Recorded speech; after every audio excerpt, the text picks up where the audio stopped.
At the 20th Party Congress, Huang Kunming, who had followed Xi Jinping for many years, failed to enter the Politburo Standing Committee, while Li Ji, who had never had any experience working together with Xi Jinping, unexpectedly broke out as a dark horse, becoming a member of the Politburo Standing Committee and the Secretary of the Central Commission for Discipline Inspection, one of the biggest political surprises of that year. So why was Li Xi able to defeat so many of Xi Jinping's close confidants and become the biggest black horse of the year? What kind of person exactly is Li Xi?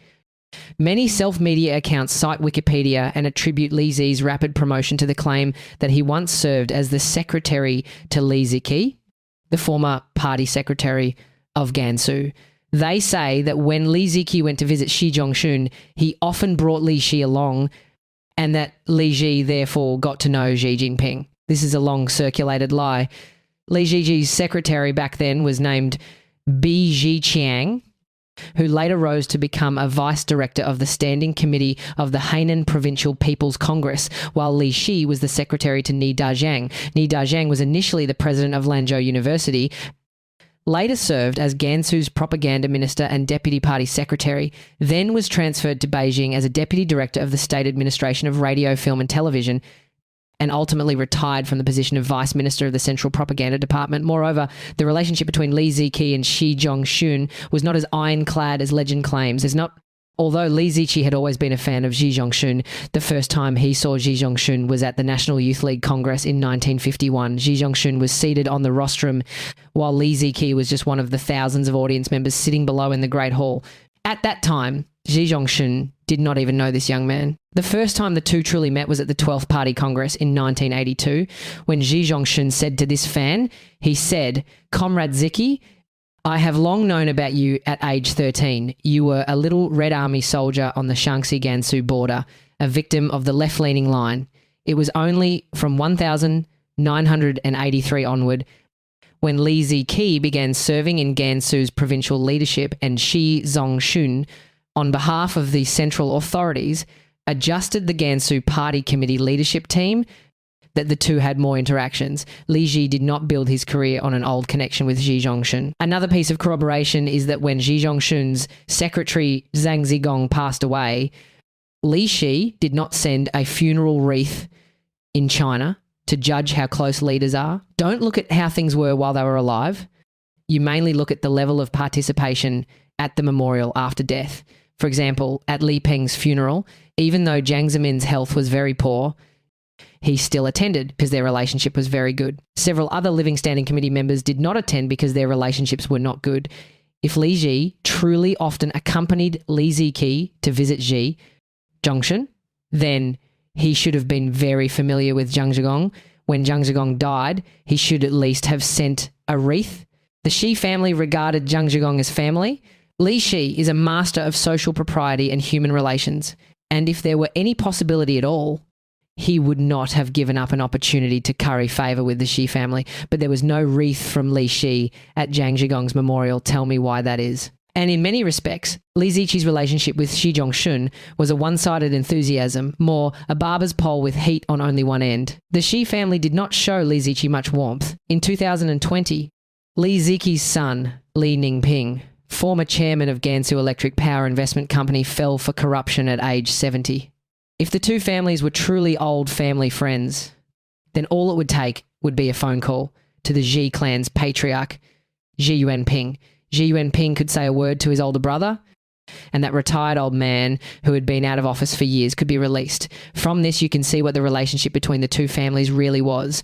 When the Xi Jinping family calculates how close or distant other political figures are and whether to help them, it mainly does not look at whether there has been social contact with the family, and it looks at whether they helped the family historically, especially whether they supported the family when it was in difficulty. Subordinates like Li Ziqi, Xi Jinping had many of them. If every family secretary had to be promoted and every family's favours had to be repaid, then General Secretary Xi would be exhausted as well. So at Qi Jin, the old lady, and at Xi Jinping's place, there must be a ledger. Which person helped our family in history, and to what extent we should help them in the future. So then, if not as Li Ziqi's secretary, how did Li Zi grow step by step To understand Li Shi's career, you first need to understand the CCP's Gansu clique, the Tsinghua clique, and a few special people. The first person is Song Ping. This elder, currently the longest-lived CCP veteran, once served for many years as head of the organisation department and also strongly promoted people like Hu Jintao and Zhu Rongji.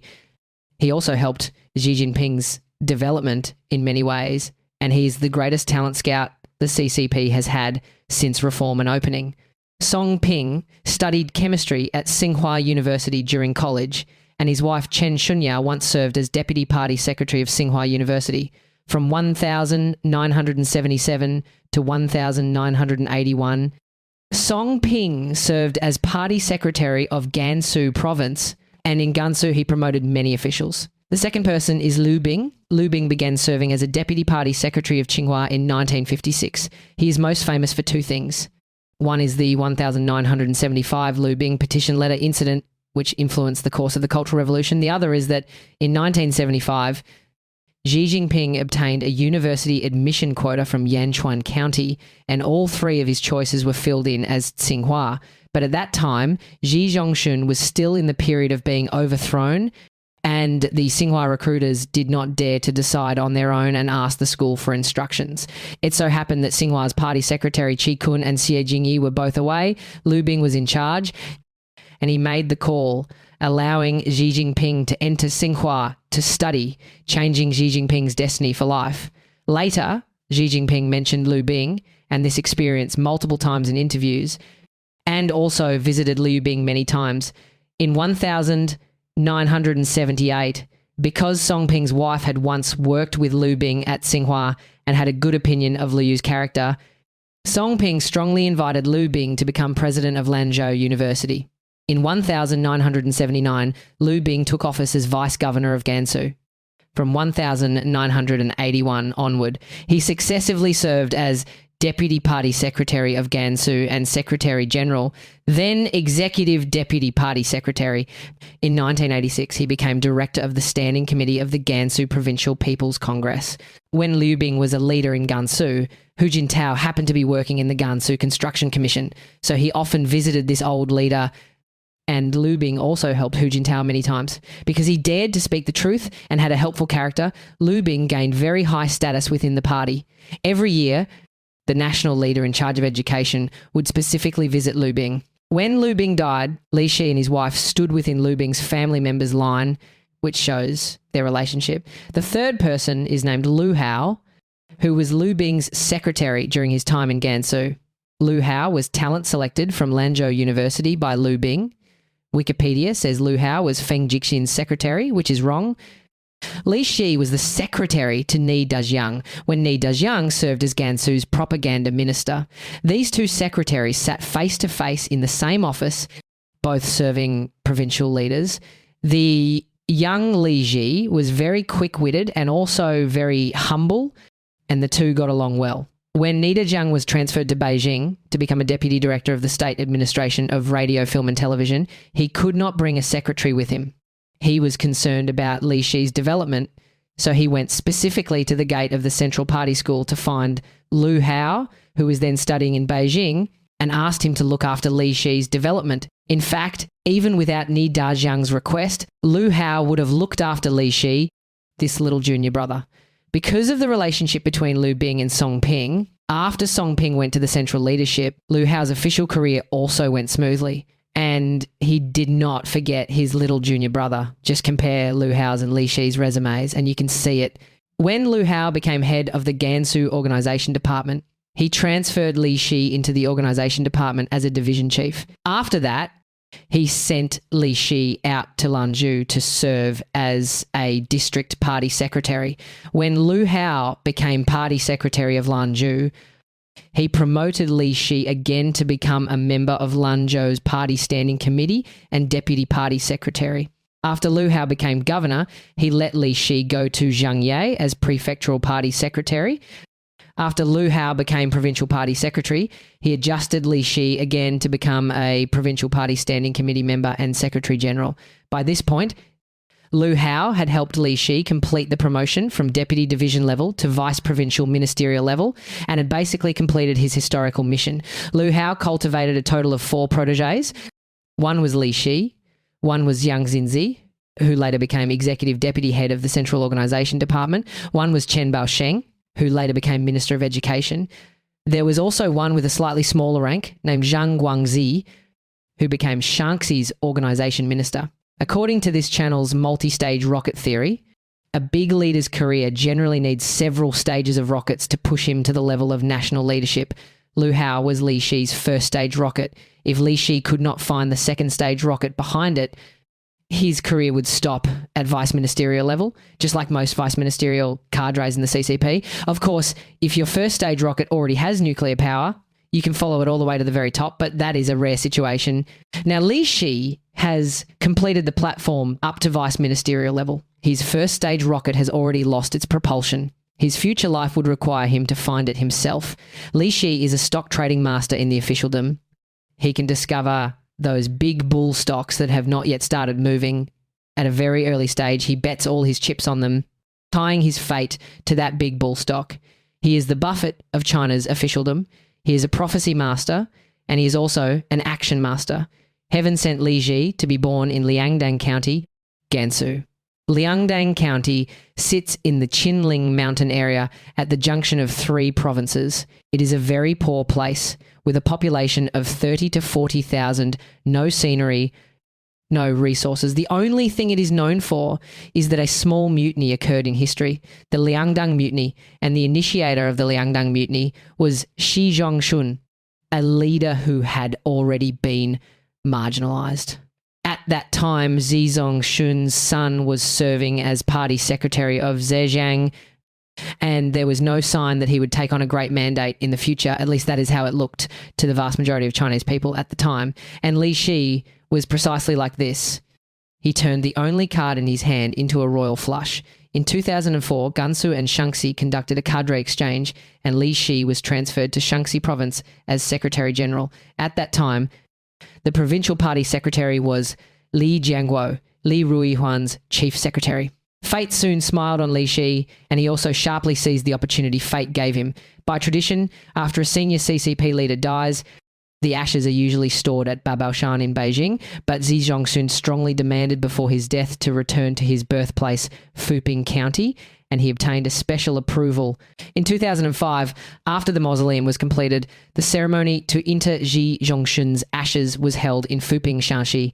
Xi Jinping, as the eldest son, attended holding the urn. Li Ji, then Secretary General of the Shaanxi Provincial Party Committee, was the general director of the entire ceremony, and he perfectly received Xi Jinping, who at that time was only the party secretary of Zhejiang, thereby beginning their good karmic bond. Not only Xi Jinping as Shaanxi's official chief liaison with the Xi family, and as the chief coordinator for the entire event, Li Shi also established close ties with Xi Jinping's family members and gained their approval. At that time, Xi Jinping had not yet become the designated successor. Although he held a high position, he was still only a provincial party secretary from another province, and he had no direct leverage over a local vice ministerial cadre like Li Shi. But Li Shi still received the Xi family with the highest protocol, completed the entire event without missing a beat, and demonstrated his sincerity and capability. A year and a half later, Li Shi was transferred to become party secretary of Yan'an. Yan'an at that time did not yet have the later status of a Red Holy Land. Although it was one of the birthplaces of the CCP, the economy had not developed much for many years. Resources were facing exhaustion, and the playable cards were limited. Li Shi chose the most seemingly insignificant person as his main direction, and he planned a very clever incident. In 2007, Xi Jinping became party secretary of Shanghai. After that, villagers of Liangjiahe village in Yan'an, where Xi Jinping had once been sent down during the educated youth period, wrote to Xi Jinping 4 times. Each time, the letter reached Xi Jinping himself. And each time, Xi Jinping wrote back to Liangjiahe village, expressing his deep feelings for Liangjiahe. The Shaanxi side also attached great importance to Xi Jinping's reply letters. On July 29, 2008, entrusted by then Provincial Party Secretary Zhao Leji, Li Ji went to Liangjiahe to convey Xi Jinping's reply letter to the villagers. Of course, all these open letters were just surface-level matters. Before the letters were written, Li Shi had already travelled back and forth between the two places many times and had already worked everything out. What to write, when to write, how to reply, how to publicise, it was all scripted. The reply letter incident played a major role in shaping Xi Jinping's brand image. As a high-ranking leader, he still kept in touch with villagers from when he was sent down as a teenager, and he carried gratitude in his heart then for those who later supported and promoted him. He would certainly be even more grateful in the future. In this way, the image of Xi Jinping as someone who repays kindness and cherishes old ties became vivid and lifelike. For those CCP elders who had been observing Xi Jinping, they felt more at ease about this young man and were more willing to support him in taking the great power. This personal image PR show was not targeted at ordinary people. It was aimed at Jiang Zemin, Hu Jintao, and other elders who had a voice in the succession arrangement for the 18th Party Congress. This is the same idea as in 2009 when Xi Jinping handed Angela Merkel an English monograph written by Jiang Zemin. The latter was telling the boss at the time, "I am your man, I will be loyal to you." Among political figures, the most successful at using books and letters as brand promotion, besides Wen Jiabao, is Xi Jinping. During his time in Yan'an, Li Shi also did something that did not attract attention.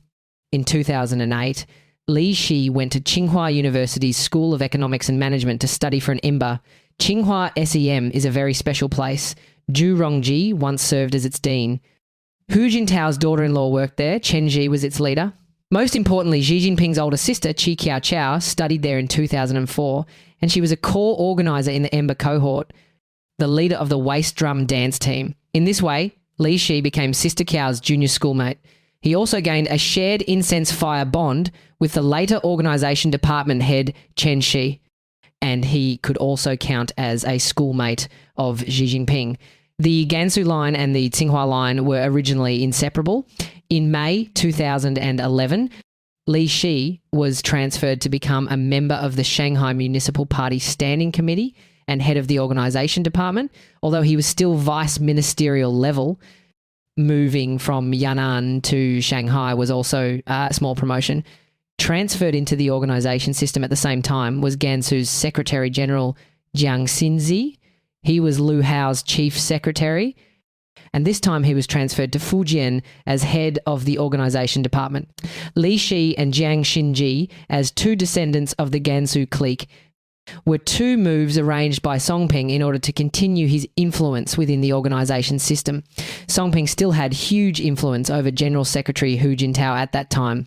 Jiang Xinzi later became the executive deputy head of the central organisation department. If Li Shi had not later gotten onto the grand road paved for him by Xi Jinping, it is very possible he would have been transferred to the central organisation department as a deputy head and quite possibly the executive deputy head.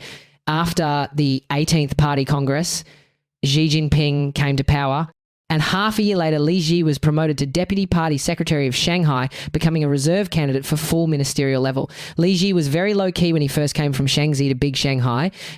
During this period, his biggest hobby was making friends widely. At this time, it happened that Jiang Mianheng retired from the Chinese Academy of Sciences and began preparing to establish Shanghai Tech University. Leadership appointments and talent recruitment for the university were handled by Li Shi's Shanghai Organisation Department. During this period, Li Shi also established a good relationship with Jiang Mianheng and fully cooperated with the establishment of Shanghai Tech. He also accompanied his old Shaanxi leader, Zhao Leji, to inspect Shanghai Tech University. At that time, Zhao Leji had already established reliable ties with the Jiang family. Li Shi also got along quite well with Wu Zhiming, then Shanghai's Political and Legal Affairs Commission secretary. Later, Wu went to Liaoning multiple times to visit Li Shi. Wu Zhiming is Jiang Zemin's nephew. In April 2014, Li Shi was transferred to become governor of Liaoning. 1 year later, he took over as provincial party secretary. This seamless handover rhythm shows that all of this came from meticulous top-level arrangements. From the moment he arrived in Liaoning, the plan was already to have him take over as provincial party secretary. At that time, Liaoning was a complete mess. The previous provincial party secretary, Wang Min, in the later period, felt there was no hope of being promoted to vice national level, so he began acting recklessly, taking money, promoting cadres, building small cliques. In 3 elections, Liaoning Party Committee transition, Provincial People's Congress Standing Committee transition, and National People's Congress delegate selection, there was systemic vote buying and bribery.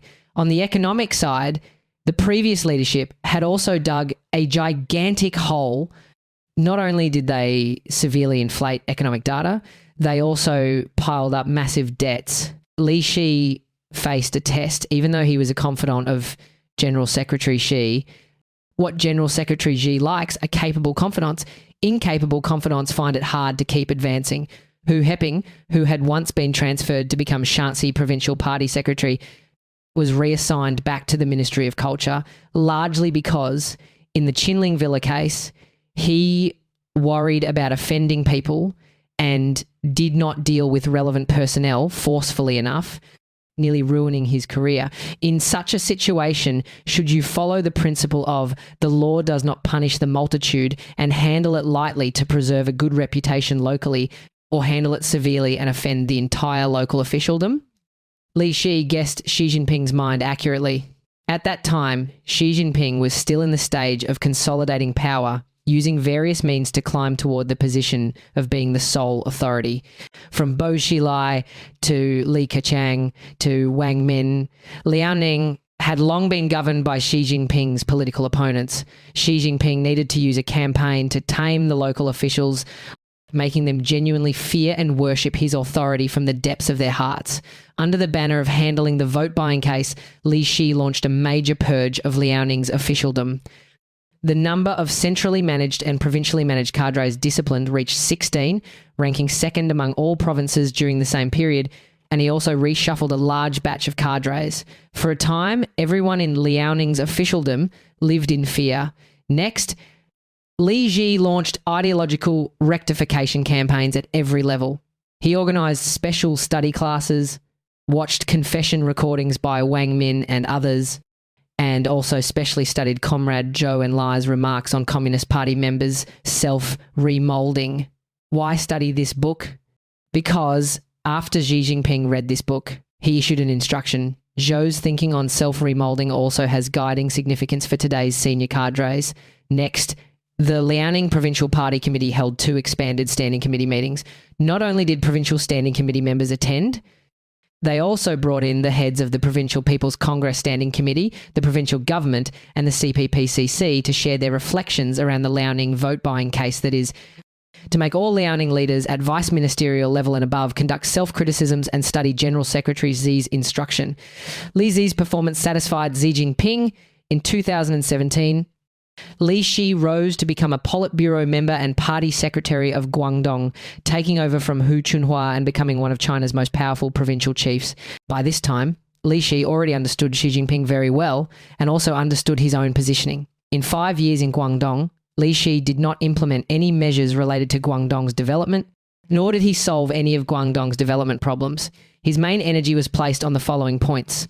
First, he made implementing and carrying out Xi Jinping's speeches his primary work, creating the first topic system. This great invention is that before every standing committee meeting, Li Zi personally leads the standing committee members to study the General Secretary's instructions. Guangdong's Provincial Standing Committee has a nickname, the Xi Jinping Thought Special Study Group. Its main business is studying Xi Jinping thought.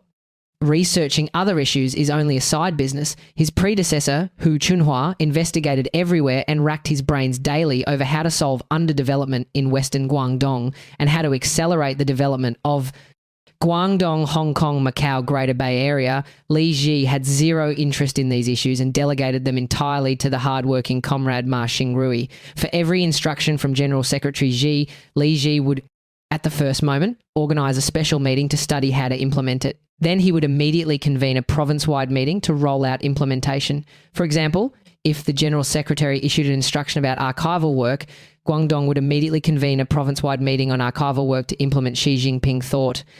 If the General Secretary issued an instruction about spring ploughing, Guangdong would immediately meet to study how to implement it. It is said that whenever Li Xi talks with anyone, he must first talk about Xi Jinping's speeches and thought. In May 2021, Li Xi published an article in People's Daily specifically discussing how to fulfill Xi Jinping's entrustment. Second is the rapid handling of the Guangzhou tree cutting case. In 2021, Guangzhou carried out road, greening and quality upgrade projects and cut down more than 3,000 banyan trees, many of them old trees. After Xi Jinping learned of this, he issued a 12-character instruction: reckless and unrestrained, acting willfully, stupid to the extreme, with an extremely severe tone. After receiving the instruction, Li Xi offered no defense and in less than a week severely punished the responsible personnel. Guangzhou Party Secretary Zhang Shuafu was transferred to the Provincial People's Congress and sidelined. Mayor Wen Guohui retired, Deputy Party Secretary Luo Jijing and Vice Mayor Lin Daoping received serious party warnings. In addition, nearly 10 other people were dealt with. The official write-up of Guangzhou's leadership publicly humiliating itself listed Guangzhou officials' reflections, and the most watched line was, "They did not follow Xi at all times, in all matters, and in all places, to align and benchmark against General Secretary Xi Jinping and the party central's requirements." This formed a sharp contrast with the Qinling villas that Xi Jinping instructed to demolish 6 times but still could not be demolished. Li Xi's loyalty and execution in response to Xi Jinping's instructions once again displayed itself before the General Secretary. Third is taking good care of the old lady in Shenzhen. In 2005, Li Xi met old lady Qi Xin at the ceremony to intershi Zhongxun in Shaanxi. Now, Li Xi had arrived in Guangdong, and the old lady lived in Shenzhen. This was an even better time to serve the old lady. It is said that Li Xi went to Shenzhen once a month to visit the old lady, chatting with her about the Liangdang mutiny and Xi Zhongxun's revolutionary history, which greatly pleased the old lady. Xi's cousin and several other family members took care of the old lady in Shenzhen, and occasionally they also quietly did some business, and they too received Li Xi's care. During this period, what made Li Xi most nervous was the task of protecting the old lady's health during the pandemic. He went to Shenzhen to conduct research multiple times and made specific arrangements for the epidemic prevention and healthcare work around Qixin. Li Xi's luck was really good. Not only did the old lady remain safe and sound, Guangdong's outbreak only intensified after she left Guangdong. If the old lady had been taken away by the pandemic, Li Xi's prospects would have been a completely different story. Some people say that Li Xi, while in Guangdong, also strengthened anti-corruption and list many numbers. In fact, Guangdong's anti-corruption efforts have always been strong, even during Hu Chunhua's period. The number of department-level cadres investigated led the country. Attributing the anti-corruption performance to Li Xi may be a far-fetched interpretation. In 2022, the 20th Party Congress convened, and Li Xi was elected to the Politburo Standing Committee and became secretary of the CCDI, surprising many people and producing a big cold upset. So, why was Li Xi able to defeat those close confidants who had followed Xi Jinping for many years to enter the Standing Committee? For example, Huang Kunming was extremely close to Xi Jinping, and his capability was by no means weak, so why did he lose to Li Xi? To answer this, you need to understand the selection logic for the 20th Standing Committee. There are many rules in selecting Standing Committee members, and the one most relevant to Li Xi is that the centre's personnel selection cannot be all one colour, especially not a blatantly obvious all one colour on the surface. Among the new Standing Committee members, the Xi brand coloration of Li Qiang, Cai Qi and Ding Xuesheng was already very clear. If Huang Kunming also entered the Standing Committee, it would be an obvious all one colour. Moreover, Huang Kunming's and Cai Qi's resumes overlap to a high degree, which gives the outside world a very bad impression. So someone like Li Xi, whose loyalty and capability are in no way weaker than Huang Kunming's, but whose resume does not show any factional coloration of having worked with Xi Jinping, is very suitable to take this slot. Then why was Li Xi made CCDI secretary? The main requirements for this post include several points. First, he must be sufficiently loyal, able to efficiently carry out Xi's will. Second, considering the lesson of Wang Qishan, he must not have too much personal will, must not have his own faction, and must not have corruption rumours. Third, externally, he must appear to have a certain neutrality and must not have particularly strong factional coloration, otherwise people will doubt the neutrality of anti-corruption. Obviously, Li Xi was the only one who fully met all three requirements. After Li Xi took office, the CCDI launched the second unprecedentedly intense anti-corruption storm after Wang Qishan. There is no doubt that this anti-corruption storm was not Li Xi's decision. He is merely a firm executor. Why does Xi Jinping want to launch a second anti-corruption storm? First, many people credit the first anti-corruption storm to Wang Qishan, and this is something a great leader cannot tolerate. If 5 years after Wang Qishan's retirement, the second anti-corruption storm is successfully launched, then everyone will understand the anti-corruption storm is led by Xi Jinping. Whether Wang Qishan is there or not makes no difference. Second, the corruption rumours involving Wang Qishan and other top leaders that gradually surfaced during the 19th Party Congress period made people widely question the legitimacy of the first anti-corruption storm, and Xi Jinping urgently needs another storm to prove his original intention of fighting corruption. Third, the persistently sluggish economy and the endless emergence of social contradictions have weakened the legitimacy of CCP rule. It needs anti-corruption to exchange for popular support and strengthen the source of its ruling legitimacy.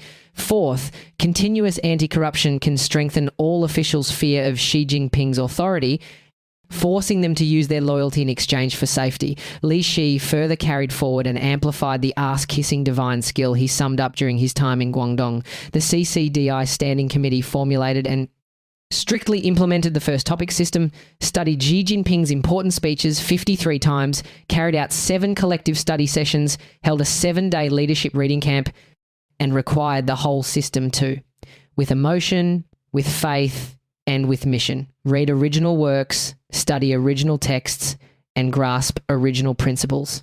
The CCDI has completely degenerated into a tool for implementing Xi Jinping's instructions. However, the anti-corruption since the 20th Party Congress has brought a logical difficulty. Since the 18th Party Congress, after more than 10 years of high-profile anti-corruption movements, corrupt officials have still shown no trend of decreasing at all, especially among those taken down in the second anti-corruption wave. Many were cadres personally promoted by Xi Jinping over the past dozen years. So is it that the previous anti-corruption movement was ineffective, or that Xi Jinping's personnel selection strategy has failed?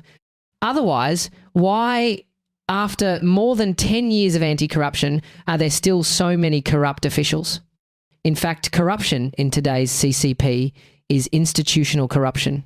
All actions by the CCDI are merely treating symptoms. There has been no progress at all in treating root causes. Institutional building is extremely scarce, and even the most basic systems like asset disclosure and media oversight do not exist. As a companion product of authoritarian power, corruption will not be defeated as long as the government's monopoly power still exists and independent third-party oversight has not been realised. Xi Jinping's anti-corruption movement is destined to be nothing more than a movement in which the CCP scratches its own itch. Thank you for watching.